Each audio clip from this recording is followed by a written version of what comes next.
കൊടും ചൂടിൽ തിളച്ചു നിൽക്കുന്ന കേരളത്തിൽ വൈദ്യുതി പ്രതിസന്ധിയും ജനജീവിതത്തെ നേരിട്ട് ബാധിക്കാൻ തുടങ്ങിയിരിക്കുകയാണ്. സംസ്ഥാനത്തിന്റെ പല ഭാഗങ്ങളിലും രാത്രി സമയങ്ങളിൽ മുന്നറിയിപ്പില്ലാതെ 15 മുതൽ 20 മിനിറ്റ് വീതം വൈദ്യുതി മുടങ്ങുന്നതായി വ്യാപകമായ പരാതികളാണ് ഉയരുന്നത്. ഔദ്യോഗികമായി ലോഡ് ഷെഡിംഗ് ഇല്ലെന്ന നിലപാടിനിടയിലും ലോഡ് റെസ്ട്രിക്ഷൻ എന്ന പേരിൽ നിയന്ത്രണങ്ങൾ നടപ്പാക്കുന്നതായി ആരോപണങ്ങളും ശക്തമാണ്. തിരഞ്ഞെടുപ്പ് കാലത്ത് നൽകിയ വാഗ്ദാനങ്ങളും ഇപ്പോഴത്തെ സാഹചര്യവും തമ്മിലുള്ള വൈരുദ്ധ്യം ചൂണ്ടിക്കാട്ടി സോഷ്യൽ മീഡിയയിൽ വിമർശനങ്ങൾ വർദ്ധിക്കുമ്പോൾ ഉയർന്ന വൈദ്യുതി ഉപഭോഗവും കാലാവസ്ഥാ സമ്മർദ്ദവും സ്ഥിതിഗതികൾ കൂടുതൽ സങ്കീർണമാക്കുകയാണ്. സംസ്ഥാനത്തിന്റെ വിവിധ മേഖലകളിൽ അനിശ്ചിതമായ വൈദ്യുതി മുടക്കങ്ങൾ തുടരുന്ന സാഹചര്യത്തിൽ ജനങ്ങളുടെ ആശങ്കയും ഉയരുകയാണ്. ചുരുക്കി പറഞ്ഞാൽ പവർ കട്ട് ഫ്രീ കേരളം ഒരു സ്വപ്നമായി അവശേഷിക്കുന്നു. എന്തായാലും ഈ മണിക്കൂറിലെ ഏറ്റവും പ്രധാനപ്പെട്ട വാർത്തകൾ നോക്കാം. എല്ലാ പ്രേക്ഷകർക്കും ഒരു മണി വാർത്തയിലേക്ക് സ്വാഗതം.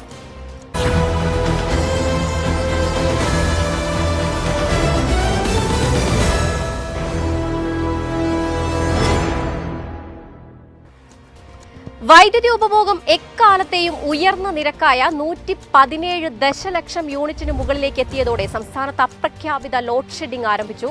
രാത്രികാലങ്ങളിൽ 15 മിനിറ്റ് ലോഡ് ഷെഡിംഗ് ഏർപ്പെടുത്താൻ വൈദ്യുതി ബോർഡ് വാക്കാൽ നിർദ്ദേശം നൽകി. മലബാർ മേഖലയിലെ ചില ഭാഗങ്ങളിൽ ഒരാഴ്ച മുൻപ് തന്നെ ലോഡ് ഷെഡിംഗ് ആരംഭിച്ചിരുന്നു. പിന്നാലെ തിരുവിതാംകൂർ, കൊച്ചി മേഖലകളിലും 10 മുതൽ 15 മിനിറ്റ് ലോഡ് ഷെഡിംഗ് തുടങ്ങി. എന്നാൽ സംസ്ഥാനത്ത് അപ്രഖ്യാപിത ലോഡ് ഷെഡിംഗ് ഇല്ലെന്ന് വൈദ്യുതി മന്ത്രി കെ കൃഷ്ണൻകുട്ടി പറഞ്ഞിരിക്കുന്നു. ഇടയ്ക്കിടെയുള്ള വൈദ്യുതി മുടക്കം ഓവർലോഡ് ആകുമ്പോൾ ഡ്രിപ്പ് ആകുന്നതാണെന്നും അദ്ദേഹം വ്യക്തമാക്കി. KSEBയുടെ ഭാഗത്തു നിന്നും നിയന്ത്രണമില്ല. ഗ്യാസിന്റെ ലഭ്യത കുറവുള്ളതിനാൽ എല്ലാവരും ഇൻഡക്ഷൻ കുക്കറാണ് ഉപയോഗിക്കുന്നത്. ആരും സ്വയം നിയന്ത്രിക്കുന്നില്ലെന്നും മന്ത്രി പറഞ്ഞു. ചൂട് വരും ദിവസങ്ങളിലും തുടർന്നാൽ 30 മിനിറ്റ് വരെയുള്ള നിയന്ത്രണങ്ങൾ രാത്രിയിൽ വന്നേക്കുമെന്നാണ് സൂചന. കനത്ത ചൂടിനെ തുടർന്ന് ഇന്ന് 12 ജില്ലകളിലാണ് മുന്നറിയിപ്പ് നൽകിയിരിക്കുന്നത്. സംസ്ഥാനത്ത് ഏറ്റവും കൂടുതൽ ചൂട് അനുഭവപ്പെടുന്ന പാലക്കാട് ജില്ലയിൽ ഇന്നും നാളെയും താപനില 40 ഡിഗ്രി സെൽഷ്യസ് വരെ ഉയർന്നേക്കാം. ഉഷ്ണതരംഗവുമായി ബന്ധപ്പെട്ട സാഹചര്യം വിലയിരുത്താൻ ഇന്ന് മുഖ്യമന്ത്രിയുടെ നേതൃത്വത്തിൽ ഉന്നതതലം യോഗവും ചേർന്നിരുന്നു. സംസ്ഥാനത്തെ എല്ലാ സ്കൂളുകളിലും ഏപ്രിൽ മെയിൽ നടത്തുന്ന പരിശീലനങ്ങൾ രാവിലെ 10:30 അവസാനിപ്പിക്കണമെന്ന് ബാലാവകാശ കമ്മീഷൻ ഉത്തരവായി. കുട്ടികളുടെ കളികൾ, NCC, SPC, scout and guides parade, പരിശീലനം, അസംബ്ലി, വിനോദയാത്രകൾ തുടങ്ങിയവ പൂർണ്ണമായും ഒഴിവാക്കാനാണ് ഉത്തരവ്. വിവിധ പരിശീലനങ്ങളിൽ പങ്കെടുക്കുന്ന കുട്ടികൾക്ക് സ്കൂൾ യൂണിഫോം ധരിക്കുന്നതിൽ താൽക്കാലിക ഇളവ് നൽകി സൗകര്യപ്രദമായ വസ്ത്രം ധരിക്കാൻ അനുവദിക്കണം. ചൂട് കുറയുന്നതുവരെ സ്കൂൾ യൂണിഫോം നിർബന്ധമാക്കരുത്. സൗകര്യപ്രദമായ വസ്ത്രം ധരിച്ച് പരിശീലനങ്ങളിൽ പങ്കെടുക്കാൻ അനുമതി നൽകണമെന്ന് തിരുവനന്തപുരം, മലപ്പുറം സ്വദേശികളുടെ പരാതിയിലാണ് ഉത്തരവ്. നടപടി റിപ്പോർട്ട് 15 ദിവസത്തിനകം കമ്മീഷനെ അറിയിക്കണമെന്നും നിർദ്ദേശമുണ്ട്. അമേരിക്കൻ പ്രതിനിധികൾ ചർച്ചകൾക്കായി പാകിസ്ഥാനിലേക്ക് എത്തുമ്പോഴും അവരുമായി നേരിട്ട് കൂടിക്കാഴ്ച നടത്തില്ലെന്ന് ഇറാൻ ഔദ്യോഗികമായി അറിയിച്ചിരിക്കുകയാണ്. ഇസ്ലാമാബാദിൽ നടക്കുന്ന ചർച്ചകളിൽ തങ്ങളുടെ നിലപാടുകൾ പാകിസ്ഥാൻ മുഖേന മാത്രമേ അമേരിക്കയെ അറിയിക്കുകയുള്ളൂവെന്ന് ഇറാൻ വിദേശകാര്യ മന്ത്രാലയം വ്യക്തമാക്കി. ഇറാൻ വിദേശകാര്യമന്ത്രി അബ്ബാസ് അരാഗ്ചി പാക് പ്രധാനമന്ത്രി ഷഹബാസ് ഷെരീഫുമായും കരസേനാ മേധാവി ജനറൽ സയ്യിദ് അസീം മുനീറുമായും കൂടിക്കാഴ്ച നടത്തി. മേഖലയിൽ സമാധാനം പുനഃസ്ഥാപിക്കാൻ പാകിസ്ഥാൻ നടത്തുന്ന മധ്യസ്ഥ ശ്രമങ്ങളെ ഇറാൻ സ്വാഗതം ചെയ്തു. എന്നാൽ അമേരിക്കയുമായി നേരിട്ട് ചർച്ചയ്ക്കില്ലെന്ന് ഇറാന്റെ വിദേശകാര്യ വക്താവ് ഇസ്മായിൽ ബഗായ് എക്സിലൂടെ വ്യക്തമാക്കിയിരുന്നു. അമേരിക്കയുമായി യാതൊരുവിധ കൂടിക്കാഴ്ചയും നിശ്ചയിച്ചിട്ടില്ലെന്നും അദ്ദേഹം പറഞ്ഞു. 3 രാജ്യങ്ങൾ സന്ദർശിക്കുന്നതിന്റെ ഭാഗമായാണ് ഇറാൻ വിദേശകാര്യമന്ത്രി അബ്ബാസ് അരാഗ്ചി നിലവിൽ ഇസ്ലാമാബാദ് എത്തിയതെന്നും നേരിട്ടുള്ള ചർച്ചയ്ക്ക് ഇറാൻ ആവശ്യപ്പെട്ടെന്ന റിപ്പോർട്ടുകൾ അധികൃതർ തള്ളി. അതേസമയം ഇറാനിൽ നിന്നുള്ള പ്രതികരണങ്ങളിൽ അമേരിക്കൻ പ്രസിഡന്റ് ഡൊണാൾഡ് ട്രംപ് ശുഭാപ്തി വിശ്വാസം പ്രകടിപ്പിച്ചിരിക്കുന്നു. ഇറാൻ ഒരു വാഗ്ദാനം മുന്നോട്ട് വെച്ചിട്ടുണ്ടെന്നും അത് പരിശോധിച്ചു വരികയാണെന്നും റോയിട്ടേഴ്സിന് നൽകിയ അഭിമുഖത്തിൽ അദ്ദേഹം പറഞ്ഞിരിക്കുന്നു. ഇറാന്റെ ഔദ്യോഗിക നേതൃത്വവുമായി തങ്ങൾ ആശയവിനിമയം നടത്തുന്നുണ്ടെന്നും ട്രംപ് കൂട്ടിച്ചേർത്തു. അമേരിക്കൻ പ്രസിഡന്റ് ഡൊണാൾഡ് ട്രംപിന്റെ പ്രത്യേക പ്രതിനിധികളും ചർച്ചകൾക്കായി ഇസ്ലാമാബാദിൽ എത്തുന്നുണ്ട്. ചർച്ചകളിൽ പുരോഗതിയുണ്ടെങ്കിൽ വൈസ് പ്രസിഡന്റ് JD വാൻസിനെ പാകിസ്ഥാനിലേക്ക് അയക്കാൻ തയ്യാറാണെന്ന് വൈറ്റ് ഹൌസ് വക്താവ് കരോലിൻ അറിയിച്ചു. ഇറാൻ യുദ്ധവുമായി ബന്ധപ്പെട്ട് നിലപാടുകളുടെ പേരിൽ അംഗരാജ്യങ്ങളെ സഖ്യത്തിൽ നിന്ന് പുറത്താക്കാൻ വ്യവസ്ഥയില്ലെന്ന് വ്യക്തമാക്കി നാറ്റോ. ഇറാനെതിരായ സൈനിക നീക്കങ്ങളിൽ സഹകരിക്കാത്ത സ്പെയിനിനെ സഖ്യത്തിൽ നിന്ന് സസ്പെൻഡ് ചെയ്യാൻ അമേരിക്ക ആലോചിക്കുന്നുവെന്ന വാർത്തകൾക്ക് പിന്നാലെയാണ് നാറ്റോയുടെ വിശദീകരണം. അമേരിക്കൻ പ്രതിരോധ ആസ്ഥാനമായ പെന്റഗണിൽ നിന്ന് ചോർന്ന ആഭ്യന്തര ഇമെയിലുകളെ ഉദ്ധരിച്ചാണ് വാർത്തകൾ പുറത്തുവന്നിരിക്കുന്നത്. നാറ്റോ രാജ്യങ്ങൾ യുദ്ധവേളയിൽ അമേരിക്കയെ സഹായിക്കുന്നില്ലെന്നും അതേസമയം അമേരിക്കയുടെ സംരക്ഷണം മാത്രം സഖ്യകക്ഷികൾ ആസ്വദിക്കുകയാണെന്നും പ്രസിഡന്റ് ഡൊണാൾഡ് ട്രംപ് വിമർശിച്ചു. നാറ്റോ ഒരു ഏകപക്ഷീയമായ പാതയായി മാറിയെന്നും അദ്ദേഹം കൂട്ടിച്ചേർത്തു.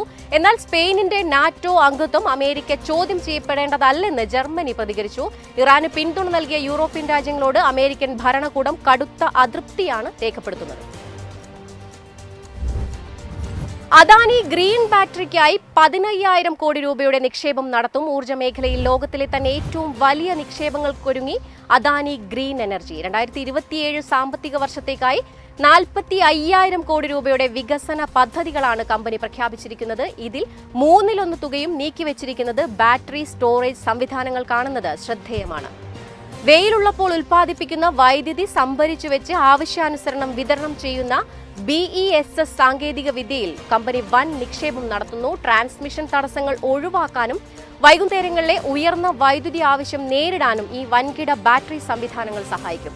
ബാറ്ററി സ്റ്റോറേജ് രംഗത്തെ ഈ വൻ നിക്ഷേപം അദാനി ഗ്രീനിനെ ആഗോളതലത്തിൽ മുൻനിരയിലെത്തിക്കുമെന്നാണ് വിപണിയിലെ വിലയിരുത്തൽ. ആന്ത്രോപിക്കിൽ ഗൂഗിൾ $40 ബില്യൺ നിക്ഷേപം നടത്തും. നിലവിൽ കമ്പനിയുടെ 10%-ലധികം ഓഹരികൾ കൈവശമുള്ള ഗൂഗിൾ AI മേഖലയിലെ ആധിപത്യം ഉറപ്പിക്കാനാണ് ഈ നീക്കത്തിലൂടെ ലക്ഷ്യമിടുന്നത്.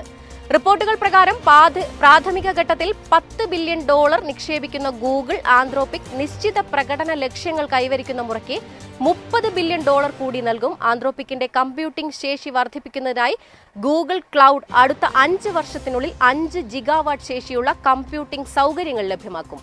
ഗൂഗിളിന്റെ ചിപ്പുകളുടെയും ക്ലൗഡ് സേവനങ്ങളുടെയും വലിയ ഉപഭോക്താവാണ് നിലവിൽ ആന്ത്രോപിക്. സോഫ്റ്റ്വെയർ നിർമ്മാണത്തിന് സഹായിക്കുന്ന ക്ലൗഡ് കോഡ് എന്ന AI ഏജന്റിന്റെ വിജയം കമ്പനിയുടെ മൂല്യം വർദ്ധിപ്പിക്കാൻ സഹായിച്ചിട്ടുണ്ട്. $350 ബില്യൺ മൂല്യ നിർണയത്തിലാണ് ഈ നിക്ഷേപം നടക്കുന്നത്. ഗൂഗിളിന് പുറമെ ആമസോണും ആന്ത്രോപിക്കിൽ വലിയ നിക്ഷേപം നടത്തുന്നുണ്ട്. ഈ ആഴ്ച ആദ്യം $5 ബില്യൺ ആമസോണിൽ നിന്ന് ആന്ത്രോപിക് സമാഹരിച്ചിരുന്നു. ഭാവിയിൽ $20 ബില്യൺ കൂടി നിക്ഷേപിക്കാനുള്ള അനുമതിയും ആമസോണിനുണ്ട്. ജിയോ IPO ഉടനെന്ന സൂചനയുമായി റിലയൻസ് ചെയർമാൻ മുകേഷ് അംബാനി. 2026 ആദ്യ പകുതിയിൽ ജിയോ ലിസ്റ്റ് ചെയ്യാനാണ് റിലയൻസ് ലക്ഷ്യമിടുന്നതെന്ന് അംബാനി നേരത്തെ വ്യക്തമാക്കിയിരുന്നു. രാജ്യത്തെ ഏറ്റവും വലിയ IPO കമ്പനിയുടെ ചരിത്രത്തിലെ പ്രധാന നാഴികക്കല്ലായിരിക്കുമെന്നും മുകേഷ് അംബാനി സൂചിപ്പിച്ചു. സർക്കാർ IPO മാനദണ്ഡങ്ങൾ ലഘൂകരിച്ചതിന് തൊട്ടു പിന്നാലെയാണ് പ്രഖ്യാപനം. മെയിൽ സെബിയിൽ DRHP ഫയൽ ചെയ്യുമെന്നാണ് സൂചന. 18,000 കോടി രൂപ മൂല്യം കൽപ്പിക്കുന്ന ജിയോ ലിസ്റ്റിംഗിന് ശേഷം ഇന്ത്യയിലെ ഏറ്റവും മൂല്യമേറിയ ലിസ്റ്റഡ് കമ്പനികളിൽ ഒന്നായി മാറും. ഏകദേശം 33,000 കോടി രൂപ മുതൽ 40,000 കോടി രൂപ വരെ IPOയിലൂടെ സമാഹരിച്ചേക്കുമെന്നാണ് സൂചന. റിലയൻസ് ഏകദേശം 2.5% ഓഹരികൾ വിൽക്കുമെന്നാണ് റിപ്പോർട്ടുകൾ. 4ാം പാദത്തിൽ റിലയൻസിന്റെ വരുമാനത്തിൽ കുതിപ്പ്. ലാഭത്തിൽ ഇടിവ്. ഏകദേശം 2.98 ലക്ഷം കോടി രൂപയാണ് ഈ പാദത്തിലെ വരുമാനം.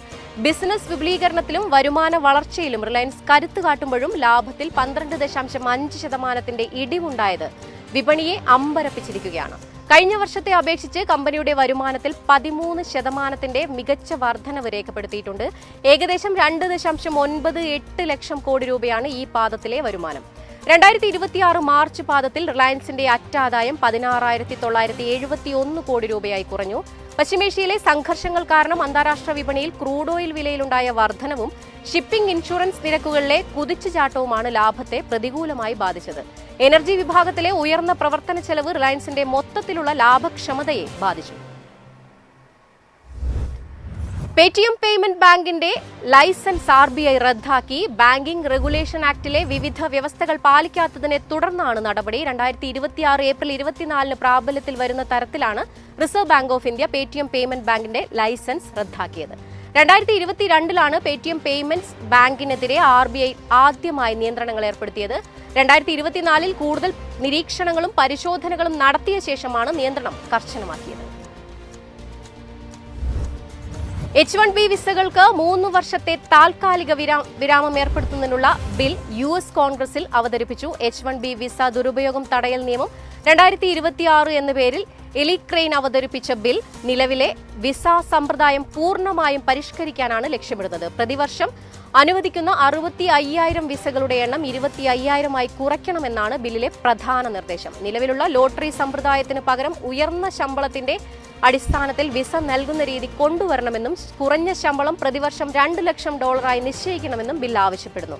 സാങ്കേതികവിദ്യ, എഞ്ചിനീയറിംഗ് മേഖലകളിൽ വിദഗ്ധ തൊഴിലാളികളെ നിയമിക്കാൻ US കമ്പനികളെ സഹായിക്കുന്നതാണ് H-1B വിസകൾ. ഇതിന്റെ ഏറ്റവും വലിയ ഗുണഭോക്താക്കൾ ഇന്ത്യക്കാരായതിനാൽ ഈ നിയമം നടപ്പിലായാൽ അത് ഇന്ത്യൻ പ്രൊഫഷണലുകളെ വലിയ രീതിയിൽ ബാധിക്കും. സംസ്ഥാനത്ത് സ്വർണ്ണവിലയിൽ മാറ്റമില്ല. ഗ്രാമിന് 14,120 രൂപയിലും പവന് 1,12,960 രൂപയിലുമാണ് വ്യാപാരം. 18 ക്യാരറ്റ് സ്വർണം ഗ്രാമിന് 11,605 രൂപയും പവന് 92,840 രൂപയുമാണ്. വെള്ളി ഗ്രാമിന് 265 രൂപയിലാണ് വ്യാപാരം പുരോഗമിക്കുന്നത്. ഇതോടെ 1 മണി വാർത്ത സമാപിക്കുകയാണ്. നമസ്കാരം.